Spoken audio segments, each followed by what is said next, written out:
Hi everyone, एक बार फिर से आप सभी का बहुत बहुत स्वागत है। आप सभी का अपना यूट्यूब चैनल आर के स्टडी पे। मैं हूँ रविंद्र कुमार। गाइज, हमने सॉफ्टवेयर इंजीनियरिंग का क्लास स्टार्ट किया था, उसमें हम लेसन नंबर 2 पढ़ा रहे थे। तो लेसन नंबर 2 का आज दूसरा क्लास है, जिसमें आज हम लोग जितने भी उसमें क्वेश्चन बनते हैं सारा का सारा समाप्त कर देंगे। ठीक है। फर्स्ट जो लेसन था उसमें 4 डायग्राम बताए थे, जो कि चारों बहुत ही इंपॉर्टेंट है। आपके एग्ज़ाम में क्वेश्चन चारों फंस सकते हैं। ठीक है। तो गाइज वो उसी के बेस पे आज फिर से बताने वाले हैं और आज समाप्त कर देंगे। तो वीडियो में लास्ट तक बने रहिएगा और चैनल पर नहीं हो तो चैनल को सब्सक्राइब जरूर कर लीजिएगा। चलिए आज की क्लास को स्टार्ट करते हैं। तो भाई एक इम्पॉर्टेंट यहाँ पे मॉडल है, जो शास्त्रीय झरना मॉडल, जिसको हम लोग बोलते हैं इंटरेक्टिव झरना मॉडल। ठीक है। इसको हम लोग बोलते हैं इंटरेक्टिव झरना मॉडल। इसमें गाइज क्या क्या होते हैं, क्या क्या इसमें ज़रूरत होती है, वो सारी चीज़ें इसमें हम लोग जानेंगे। ठीक है। तो सबसे पहले कि सॉफ्टवेयर जो है वो किस तरह के व्यवहार करता है, उसका किस तरह का मतलब किस तरह का उसके वातावरण में किस तरह का व्यवहार किया जाता है, सबसे पहले उसको देखा जाता है। इसके बाद इसकी ज़रूरतें क्या हैं, आवश्यकता क्या है, क्यों हम इसको बना रहे हैं, क्यों इसका विश्लेषण करें। ठीक है। ये सारी चीज़ें सेकेंड में आती है। फिर इसका डिजाइनिंग किस तरह से होगा, फिर कोडिंग किस तरह से होगा, टेस्टिंग किस तरह से करेंगे, फिर हम लोग इसको डेवलपमेंट कैसे करेंगे, फिर इसका हमारा मेंटेनेंस क्या रहेगा। ये सारे हम लोग शास्त्रीय झरना मॉडल में पढ़ते हैं। ठीक है।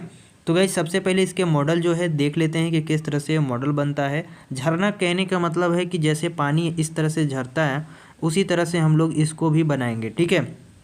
यहीं पे अगर आपको बोल दिया जाए सॉफ्टवेयर जीवन चक्र मॉडल, तो यही सेम टू सेम जो चीज़ यहाँ पे लिखा है उसी को लिखेंगे। बट इसको क्या करेंगे, आप सीधे वे में लिखेंगे। सीधे वे का मतलब क्या है आपको, कि जो भी चीज़ें यहाँ पे झरने के रूप में आपको दिख रहा है उसको जो यहाँ पे सीधे लिखेंगे। ठीक है। इस तरह से लिखेंगे तो ये आपका सॉफ्टवेयर जीवन चक्र मॉडल हो जाएगा। ठीक है। तो इस तरह से लिखेंगे और जो चीज़ इसमें लिखा गया है वही चीज़ इसमें लिखते जाएंगे, कोई दूसरा चीज़ नहीं लिखना है। और ये आपका सॉफ्टवेयर जीवन चक्र मॉडल हो जाएगा। और इसको झरने टाइप का बोला है तो आप झरने टाइप का बनाएंगे, माने यहाँ से यहाँ पानी गिरा, फिर यहाँ से यहाँ गिरा, फिर यहाँ से यहाँ गिरा। ठीक है। जिस तरह बोला है उस तरह से करते जाएंगे। तो सबसे पहले हमारा झरना जो है, झरने मॉडल में क्या होगा, सबसे पहले हमारे सॉफ्टवेयर की व्यवहारता देखा जाएगी कि किस तरह से के बिहेवियर इसके हैं। इसके बाद फिर उसकी जो भी हम लोग सॉफ्टवेयर को डेवलप करेंगे उस किस तरह से व्यवहार करेगा, किस तरह की उसकी व्यवहारती होगी, इसको सबसे पहले चेक करेंगे या चेक करते हैं उसमें। ठीक है। दूसरा में हम लोग देखते हैं कि उसकी आवश्यकता है या नहीं है, हम लोग क्यों उसको डेवलप कर रहे हैं।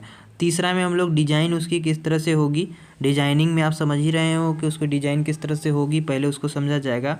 फिर उसमें कोडिंग को लागू करना, यानी किस तरह से हम लोग उसमें कोड को लिखेंगे, किस तरह से कोड को चलाएंगे, वो आपका चौथे पोजीशन पे आ जाता है। पांचवा में हमारा आता है उसकी परीक्षण, यानी टेस्टिंग, जिसको हम लोग टेस्टिंग के नाम से जानते हैं। यानी टेस्टिंग हम लोग उसका करेंगे कि जो हमने कोडिंग किया है वो सही में सॉफ्टवेयर वो डेवलप कर रहा है कि नहीं कर रहा है। फिर उसका हम लोग लास्ट में जो अगला है वो हमारा क्या है, डेवलपमेंट। तो हमारा जो परीक्षण हो गया, टेस्टिंग हो गया, इसके बाद उसको हमारा डेवलपमेंट हुआ या नहीं हुआ उसको चेक करेंगे। और लास्ट में हमारा अपडेशंस होता है, जिसको हम लोग मेंटेनेंस के रूप पे भी जानते हैं। ठीक है। तो मेंटेनेंस यानी रख रखाव उसका क्या है, कैसे है, किस तरह से रखेंगे, ये सारी चीज़ें आपके लास्ट में आ जाते हैं। तो कुछ आपका झरना मॉडल जो है इस तरह से बनेंगे, एक एक करके आप यहाँ पे लिख सकते हैं। ठीक है। तो आई होप गाइज कि यहाँ पे जो झरना मॉडल है इसमें क्या क्या या कैसे बनाने हैं आपको, इतना चीज़ आप यहाँ पे याद रखेंगे। झरना मॉडल के कुछ लाभ हैं, जैसे कि सरल और समझने में उपयोगी में आसान होता है। ठीक है। और इसमें अच्छी तरह से यह परिभाषित होता है, कार्यों को व्यवस्थित रूप से करता है और आसान बनाता है। ठीक है। प्रक्रिया परिणाम अच्छी तरह से इसके प्रलेखित होते हैं। तो ये उनके कुछ एडवांटेड हैं। एक आपको यहाँ पे दिख रहा होगा इंटरेक्टिव झरना मॉडल। ठीक है। इंटरेक्टिव झरना मॉडल जो यहाँ पे दिख रहा है आपका, इसी को हम लोग शास्त्रीय झरना मॉडल भी बोलते हैं। ठीक है। तो इस बात से आप लोग इधर उधर नहीं जाएंगे, इस बात को यहाँ पे ध्यान में रखते हुए और आगे बढ़ेंगे। ठीक है। इंटरेक्टिव झरना मॉडल बोले या फिर आपको झरना मॉडल बोले, ठीक है, दोनों आप एक ही फिगर बनाएंगे। यहाँ पे देख सकते हैं इंटरेक्टिव झरना मॉडल में भी वही चीज़ बनाया गया है। ठीक है। इसमें जो सॉफ्टवेयर की व्यवहार्यता है, उसकी आवश्यकता है, डिजाइन है, कोडिंग है, परीक्षण है, तैनाती है, रखरखाव है, यानी टेस्टिंग है, यहाँ पे सारी चीज़ वही दिए गए हैं। बट यहाँ पे थोड़ा सा ये बड़ा बड़ा बना दिया है, तो इसमें ज़्यादा आपको इधर उधर समझने की ज़रूरत नहीं है। गाइस अगला जो है आपका टॉपिक वो है एजाइल मेथोलॉजी। ठीक है। यानी एजाइल का कार्यप्रणाली किस तरह से होता है, इसका परिचय सबसे पहले समझेंगे। एजाइल जो है हमारा इसके परियोजना के सॉफ्टवेयर विकास के जीवन चक्र में विकास और परीक्षण का नियंत्रण का अर्थ है। ठीक है, प्रक्रिया का मतलब है पुनरावृत्ति से, यानी इसके लिए हम लोग अगर किसी को डेवलपमेंट करते हैं, उसका टेस्टिंग करते हैं, तो इसके नियंत्रण के लिए एजाइल का यूज किया जाता है। ठीक है, देखिए एजाइल के कुछ फिगर इस तरह से बनते हैं, कुछ इनकी गतिविधियाँ इस तरह से होती हैं। जैसे कि सबसे पहले यहाँ पे आप देख सकते हैं जो चीज़ हमने यूज किया है। ठीक है, जैसे कि यहाँ पे हम लोग को योजना बनाए, उसकी योजना बनाने के बाद उसकी क्या आवश्यकताएँ हैं, आवश्यकता के बाद फिर हम लोग डिजाइनिंग में गए, उसकी डिजाइनिंग बनाए, इसके बाद उसका विकास किए, फिर हम लोग लास्ट में उसकी टेस्टिंग की है। ठीक है, तो इस तरह से जो यहाँ पे फिगर आपको दिख रही है, यही फिगर सभी में बनाने हैं।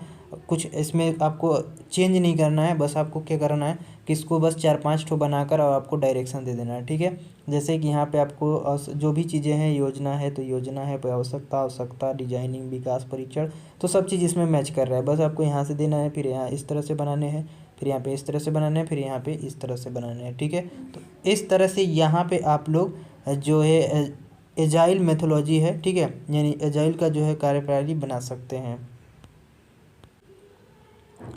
एजाइल के बारे में थोड़ा सा और हम लोग जानते हैं। एजाइल जो है, एजाइल मॉडल जो है ये कॉम्बिनेशनल होता है। ठीक है, कंबाइन जिसको बोल सकते हैं, ये इंटरेक्टिव और इंक्रीमेंटल मॉडल दोनों को मिलाकर ये बनाया जाता है। बेसिकली ये जो एजाइल मॉडल होता है, ठीक है, ये पहले समय में इंटरेक्टिव वाटरफॉल मॉडल जो है इसका सॉफ्टवेयर बनाने में किया जाता था।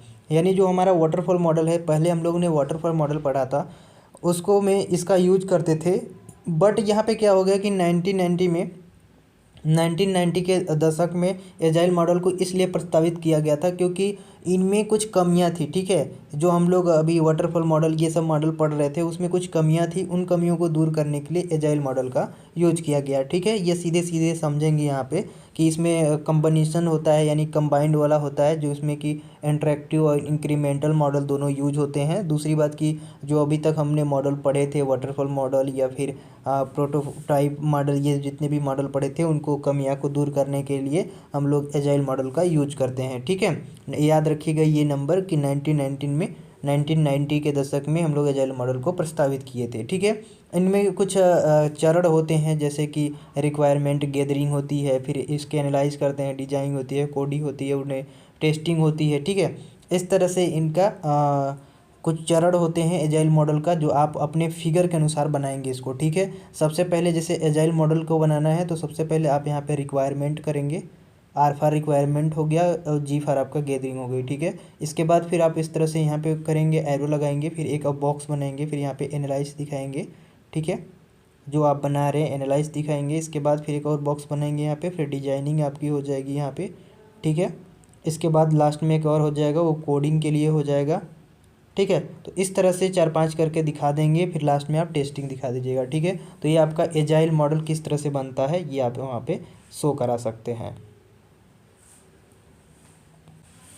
इसके कुछ प्रिंसिपल्स हैं जो बहुत ज़्यादा हैं प्रिंसिपल, तो हम शॉर्टकट में आप सभी को बता देते हैं यहाँ पे कि अगर हम लोग किसी भी कस्टमर की रिक्वायरमेंट होती है, कोई भी हमारे पास कस्टमर आता है, अगर हम लोग एजाइल पे अगर काम कर रहे हैं, तो अगर किसी भी कस्टमर को अगर रिक्वायरमेंट हो, ठीक है, तो उसको समझने के लिए सबसे पहले उसके जो वर्किंग सॉफ्टवेयर को होता है उसको डेमो देते हैं, पहले बताते हैं, जैसे कि मेरा ये सॉफ्टवेयर है, इस तरह से काम करता है, वो पहले डेमो दिया जाता है। इनके कुछ प्रिंसिपल्स होते हैं, पहले ये मतलब जो डॉक्यूमेंट होते हैं उस पर निर्भर नहीं करते हैं, लेकिन अगर कोई भी अगर दूसरा सॉफ्टवेयर है, ठीक है, समझिए सपोज दैट कि कोई दूसरा सॉफ्टवेयर है, तो डॉक्यूमेंट पे पहले निर्भर करता है।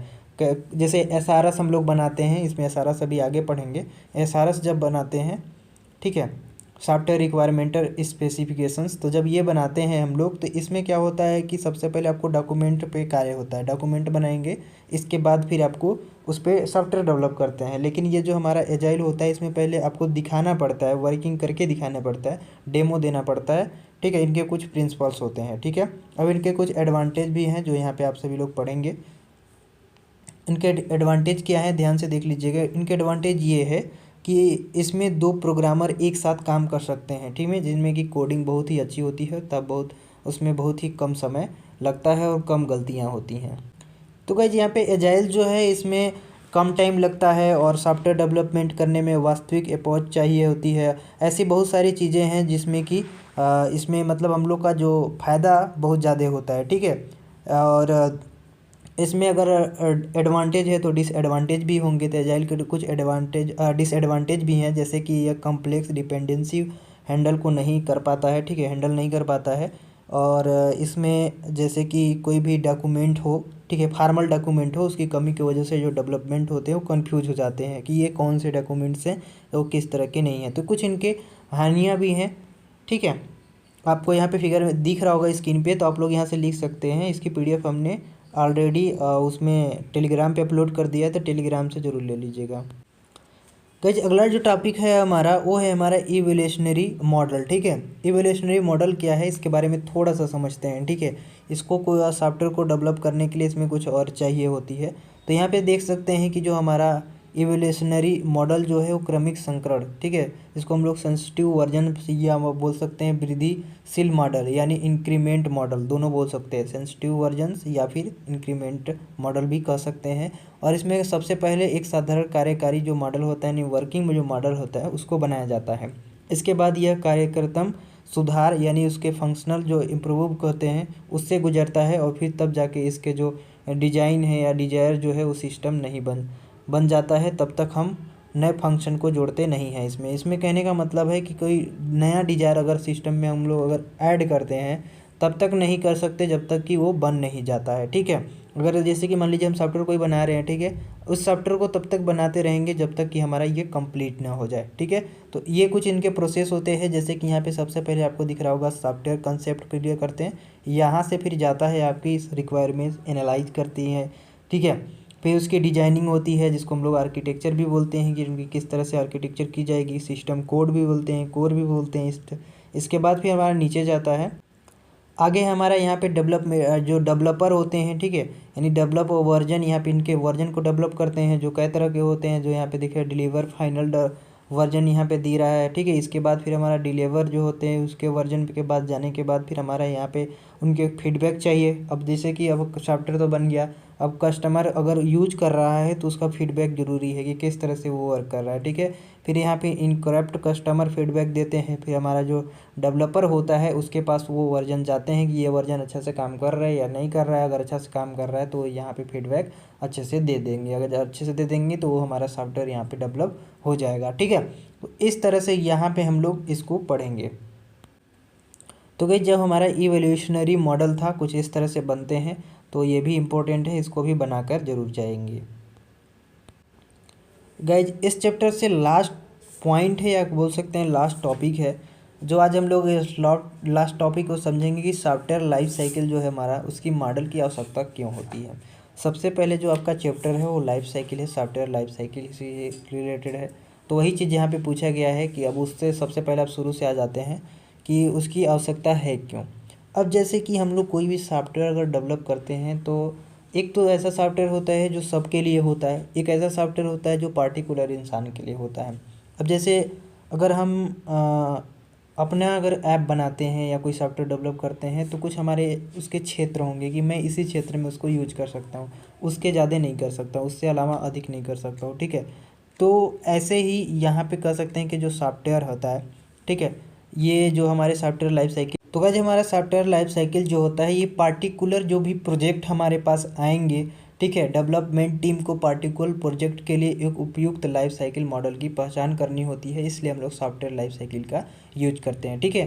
तो पार्टिकुलर प्रोजेक्ट हो, पार्टिकुलर डेवलपमेंट करने के लिए टीम की ज़रूरत होती है, ठीक है। इस तरह के जो भी चीज़ें होती हैं पार्टिकुलर हो, मतलब पार्टिकुलर हो यानी एक ऐसे जो कि हमारे लिए सिर्फ काम करे या जो हम जितना तक उसको इन्वॉल्व करते हैं उतने ही इन्वॉल्व हो, तो इस टाइप के जो भी हमारे पास प्रोडक्ट बनते हैं वही हमारे सॉफ्टवेयर साइकिल के लाइफ साइकिल के अंतर्गत में आते हैं, ठीक है।